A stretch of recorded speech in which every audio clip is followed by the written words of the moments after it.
ఇక నేను బ్రతకను, నేను ఆ కారణం చేత వల్లే చనిపోతున్నాను అంటూ అందరికీ ఒక్కసారిగా తన మరణం కోసం మాట్లాడుతూ ఎమోషనల్ అవుతూ వచ్చేసింది బర్రెలక్క. అయితే తన అసలు పేరు శిరీష అయినప్పటికీ బర్రెలక్క అనే పేరుతోనే సోషల్ మీడియాలో విపరీతంగా పాపులారిటీని సంపాదించుకుంది. ఎప్పుడు ప్రజలకి ఏదో ఒక సహాయం చెయ్యాలనే ఉద్దేశంతో ఎలక్షన్లో కూడా బరిలో దిగుతూ కనిపించేసింది. అలానే ఈసారి ఎంపీ ఎలక్షన్లోనే తన నామినేషన్ వేస్తూ వచ్చేసింది. ఇంకా ఆ విషయం పైన బర్రెలక్క పైన ట్రోలింగ్స్ అయితే విపరీతంగా మొదలు పెట్టేశారు.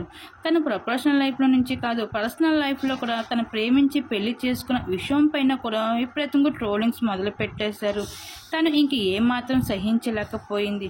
తనని ప్రతిసారి ఇలా ట్రోల్స్ చేస్తూనే వస్తున్నారు. మీ ట్రోలింగ్స్ వల్ల విన్ను కూడా కాలేకపోయాను, అలానే పర్సనల్ లైఫ్లో కూడా నేను సంతోషంగా ఉండలేకపోతున్నాను.